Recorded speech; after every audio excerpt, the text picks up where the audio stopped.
Hoy martes vamos a hablar de la salud y para tener salud tenemos que cuidarnos. Abrigarnos, comer sano, hacer deportes. Pero ¿qué pasa cuando todo esto no alcanza?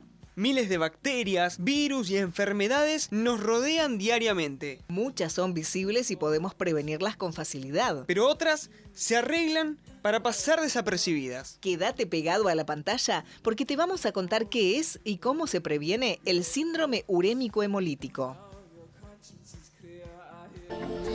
Así es, por eso estamos con dos especialistas, las doctoras tanto Ariana como Alejandra. Bienvenidas, ¿cómo están? Gracias, muchas gracias por la invitación. Bueno, empecemos hablando de qué es el síndrome urémico hemolítico. Es largo el nombre y es así, es una enfermedad que pasa desapercibida.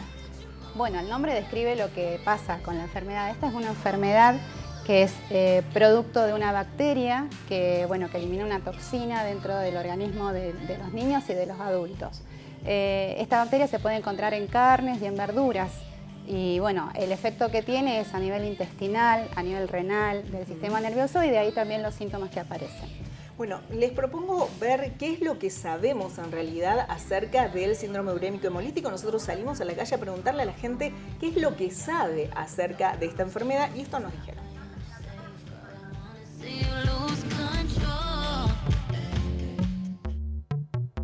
Queríamos preguntarte si sabés qué es el síndrome urémico hemolítico. No. Sí, lo conozco, pero no sé bien los síntomas. ¿Cuál era? No sé. No, ¿Lo escuchaste nombrar alguna vez? no. Es una bacteria que se transmite a través de la carne cruda.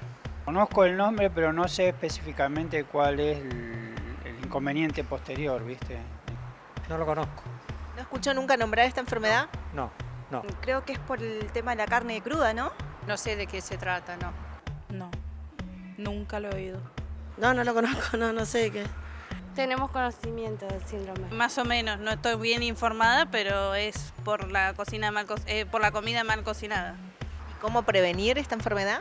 Lavándose las manos, lavando los alimentos, las verduras, las frutas. Las vacunaciones, no sé qué hay. De cocinar bien los alimentos, de lavar bien las frutas y verduras. Cocinando bien la carne, hirviendo bien la verdura. En mi casa trato siempre de ser cuidadosa, no mezclar los alimentos crudos con los que ya están elaborados o cocidos, ¿no es cierto? Me falta más información.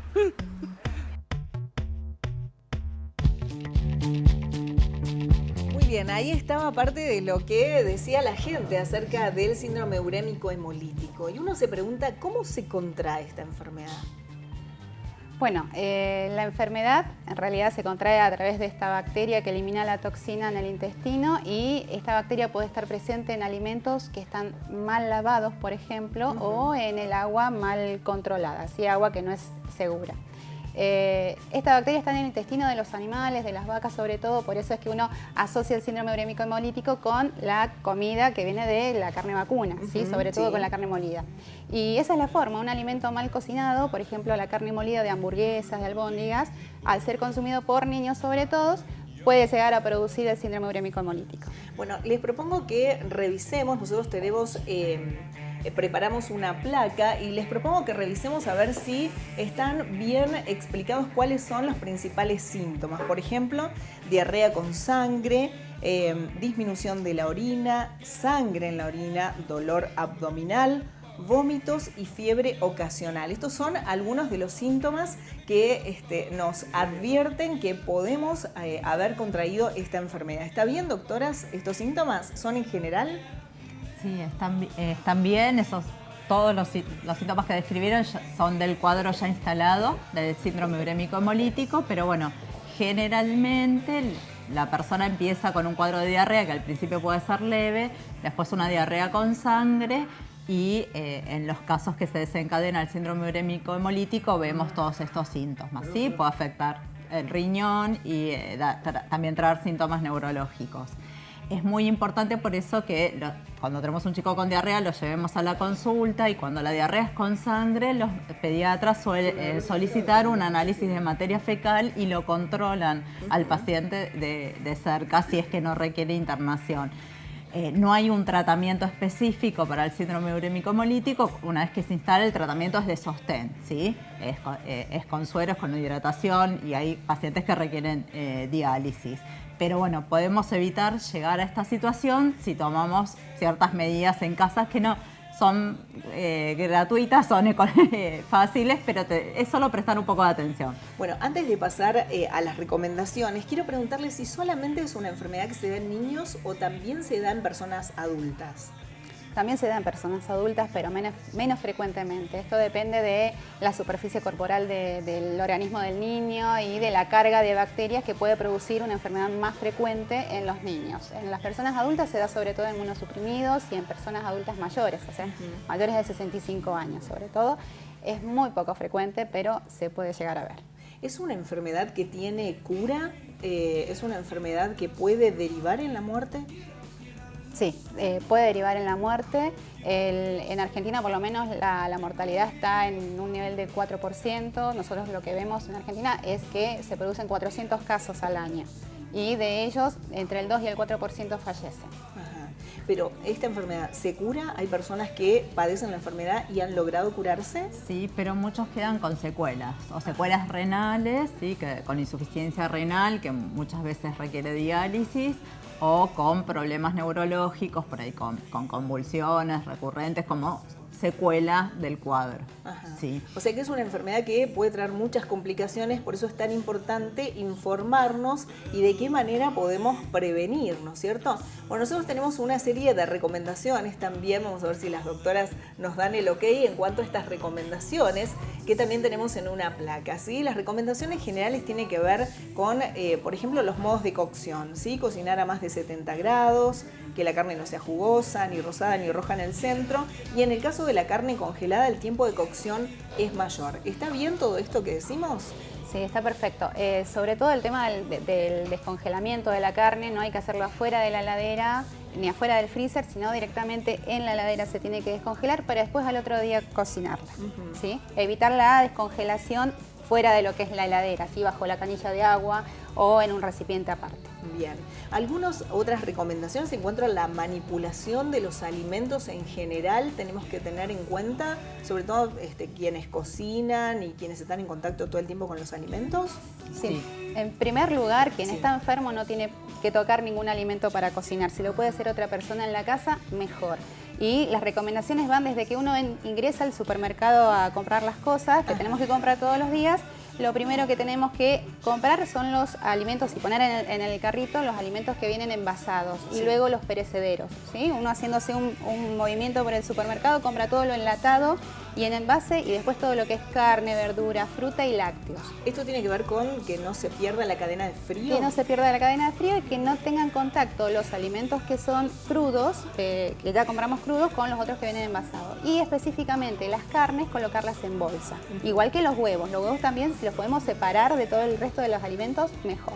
Esto pensando más allá del síndrome urémico en la salmonela, que también produce una diarrea con sangre.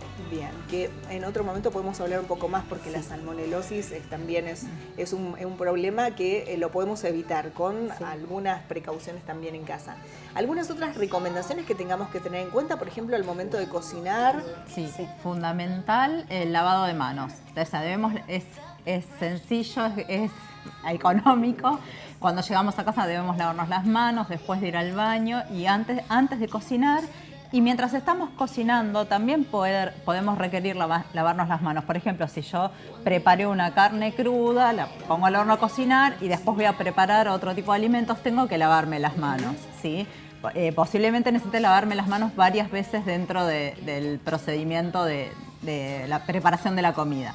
Y es muy importante no mezclar las carnes crudas con los alimentos ya elaborados o con verduras crudas. No puedo utilizar la misma tabla para cortar carne y verduras. Exactamente, tenemos que tener por más que la lavemos, las bacterias quedan en las grietas, así que tenemos que tener una tabla para las carnes crudas y otra tabla para las verduras o los alimentos que ya estén cocidos. También es muy importante el orden. Uno tiende a preparar primero las carnes porque llevan más tiempo de cocción, pero lo ideal sería que primero preparemos las ensaladas y después lo último que hagamos sea manipular la carne cruda. Bien. A los niños, ¿qué es lo más importante que les tenemos que enseñar para que ellos también puedan cuidarse de esta enfermedad? Y sobre todo el lavado de manos.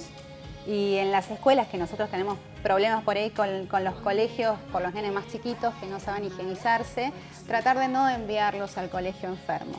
Pues sabemos que un nene con diarrea en el colegio no se va a poder solo limpiar la cola, necesita ayuda, o si lo hace por vergüenza, puede dejar un poquito un poquito de enchastre también, sí hemos visto. Entonces, por favor, a los papás les pedimos que los nenes enfermos no vayan al colegio. Y esto se contagia.